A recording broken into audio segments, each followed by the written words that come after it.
प्रश्न है, मानव भूगोल के जनक के रूप में किसे जाना जाता है, अथवा मानव भूगोल का पिता कौन है? तो इसका सही उत्तर हो जाएगा ऑप्शन ए, फ्रेडरिक रेटजेल। इनको मानव भूगोल का जनक माना जाता है तथा भूगोल का जनक एराटोस्थनीज को माना जाता है। और ये प्रश्न एग्जाम में आया है कि निम्नलिखित में से किसे भूगोल का जनक कहा जाता है, तो ये एराटोस्थनीज। अगला है, पृथ्वी के गुरुत्वाकर्षण क्षेत्र की तीव्रता कहाँ अधिकतम होगी? आंसर दीजिए। तो इसका सही उत्तर हो जाएगा ऑप्शन ए, ध्रुवों पर। नॉर्थ पोल और साउथ पोल दोनों ध्रुवों पर पृथ्वी के गुरुत्वाकर्षण क्षेत्र की तीव्रता सबसे ज़्यादा होगी और भूमध्य रेखा पर सबसे कम होगी। अगला है, भारतीय भूवैज्ञानिक सर्वेक्षण की स्थापना कब हुई? आंसर दीजिए। और आपको जितने प्रश्नों का आंसर पता है देने की कोशिश कीजिए। तो इसका सही उत्तर हो जाएगा ऑप्शन बी, 1851 में, जो कि 4 मार्च 1851 को हुई थी। और इसका मुख्यालय कोलकाता में है। ये भी नोट डाउन कर लीजिए कि मुख्यालय कहाँ है। अगला प्रश्न है, निम्नलिखित में से कौन से महासागर पनामा नहर से जुड़े हुए हैं? आंसर दीजिए। तो इसका सही उत्तर हो जाएगा ऑप्शन बी, अटलांटिक महासागर और प्रशांत महासागर, ये दोनों पनामा नहर से आपस में जुड़े हुए हैं। क्वेश्चन को घुमा के भी पूछा जा सकता है कि अटलांटिक महासागर और प्रशांत महासागर किस नहर के द्वारा आपस में जुड़ते हैं अथवा जुड़े हुए हैं, तो ये पनामा नहर से, याद रखना है। बॉम्बे हाई किस खनिज के लिए प्रसिद्ध है? आंसर दीजिए। तो इसका सही उत्तर हो जाएगा option A, Bombay high petroleum के लिए प्रसिद्ध है। और ऐसे प्रश्न आपके एग्जाम में पूछे जाते हैं जैसे कि कोलार की खान कहाँ है, झरिया क्षेत्र किस चीज़ के लिए प्रसिद्ध है, तो आप इन चीज़ों को याद रखना। अगला है, निम्नलिखित में से कौन सी एक बागानी फसल है?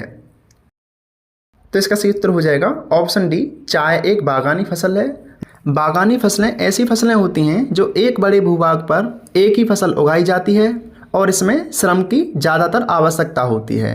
बागानी का मतलब आप बाग से समझ सकते हैं, जैसे कि बाग में एक ही प्रकार के ज़्यादातर पेड़ पाए जाते हैं, उसी प्रकार बागानी फसल में भी एक ही प्रकार के ज़्यादातर पौधे पाए जाते हैं।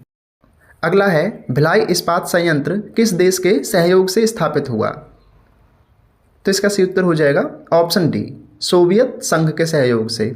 और इसकी स्थापना वर्ष 1955 में हुई थी, जो कि छत्तीसगढ़ में हुई थी। और यह हमारी दूसरी पंचवर्षीय योजना में स्थापित हुआ था, जिसकी विषय वस्तु थी तेजी से औद्योगिक विकास, इसलिए इसमें औद्योगिकी पर ज़्यादातर जोर दिया गया। अगला है, अंडमान निकोबार द्वीप समूह के किस द्वीप का नाम नेताजी सुभाष चंद्र बोस के नाम पर रखा गया है? तो इसका सही उत्तर हो जाएगा ऑप्शन सी, रॉस द्वीप का नाम नेताजी सुभाष चंद्र बोस के नाम पर रखा गया है। और ये सब हमने आपको भारत भूगोल की सीरीज में अच्छे से बताया है। अगला प्रश्न है, जो वन चक्रवातों के अवरोधों का कार्य करते हैं वो वन कौन से हैं? अवरोध यानी रोकना। आप ऑप्शन देकर आंसर दीजिए। तो ये हैं मैंग्रोव वन।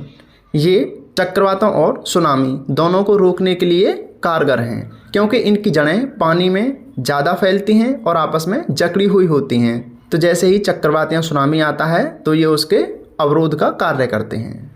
और भारत में ये गुजरात में स्थित कच्छ के रण में पाए जाते हैं और उड़ीसा के तटीय इलाकों में भी पाए जाते हैं। अगला है, भूपट्टी में सर्वाधिक पाया जाने वाला तत्व कौन सा है? आंसर दीजिए।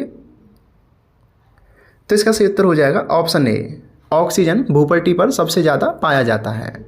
तो ये आपके भूगोल के कुछ इंपॉर्टेंट प्रश्न थे। प्रश्न आपको कैसे लगे आप ज़रूर बताएं। इससे पिछले सारे प्रश्न आपको हमारे यूट्यूब चैनल शिक्षा मेरी दोस्त पर मिल जाएंगे।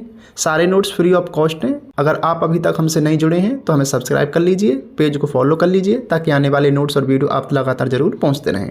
धन्यवाद। पढ़ते रहिए, अच्छी तैयारी कीजिए।